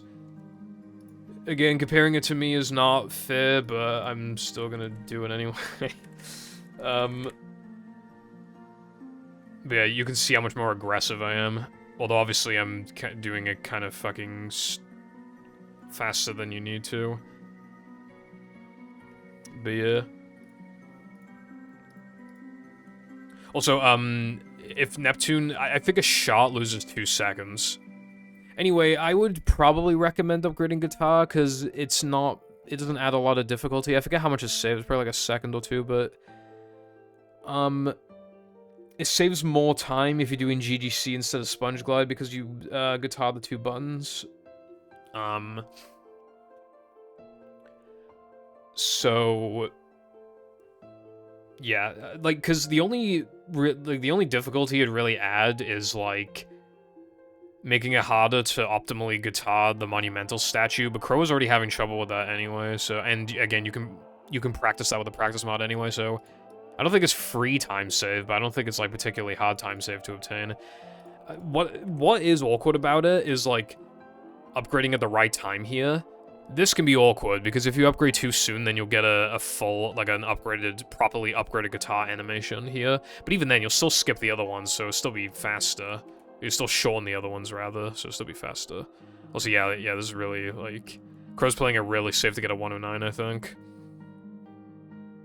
Yeah, so that was 4 seconds lost.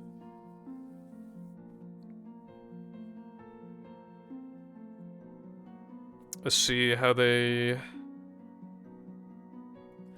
You could have walked back a bit, it would have been safer, and you would have had time to do it. I mean, this is fine, it worked out, but yeah, you could be safer while also having that not lose anything.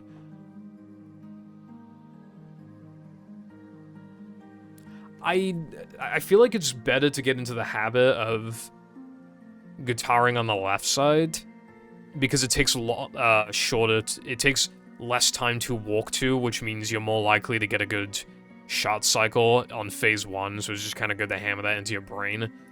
I also feel like this angle is, like, slightly more awkward, because, yeah, I swear, I think standing here is slightly more optimal, because Krabs is angled a little bit, which means that you're technically standing a little further back here than if it were here, I think. I could be wrong, but even then, I don't know, like, that angle looks a bit awkward, I don't really like it. But yeah, we'll see how this goes. Yeah, like, you should probably be walking back a bit.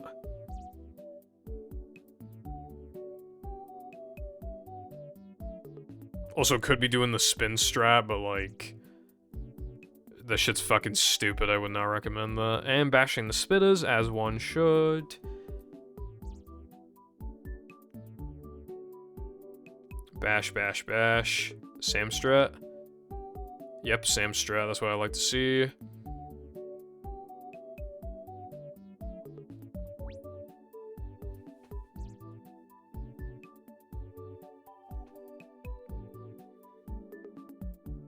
And this should be exactly the same, I think. I'd imagine.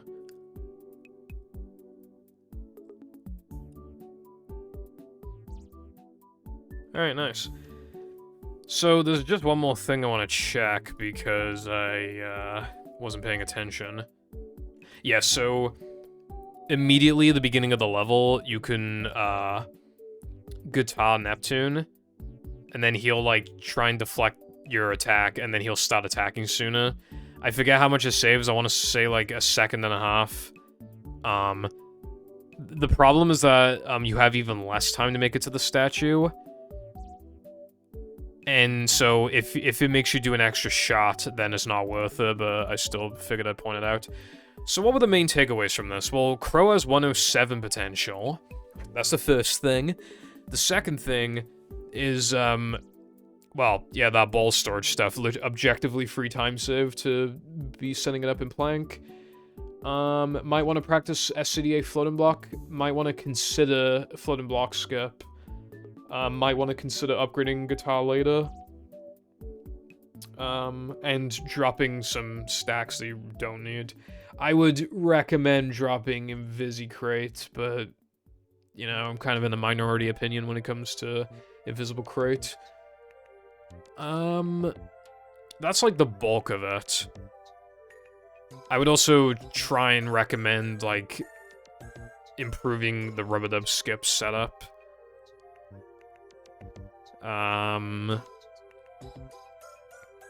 Yeah, that's like most of it.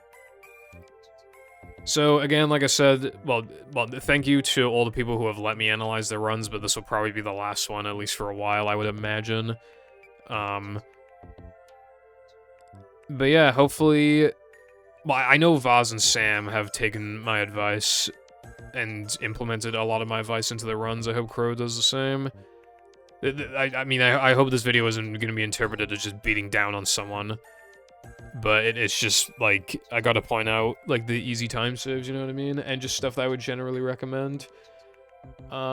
Because Crow has 107 potential, like, straight up, like, it like, ahead of Latte, like, by quite a bit going into SCDA. And there were, like, a few points in the late game anyway where they seemingly saved time over Latte anyway. And it's just, like, you know, just, like, some things, specifically in Plank, mostly that's holding them back. Yeah, I mean, if I saw Crow having a 107 on the boards at some point in the future, that would be pretty awesome. So yeah, thank you for watching, and goodbye.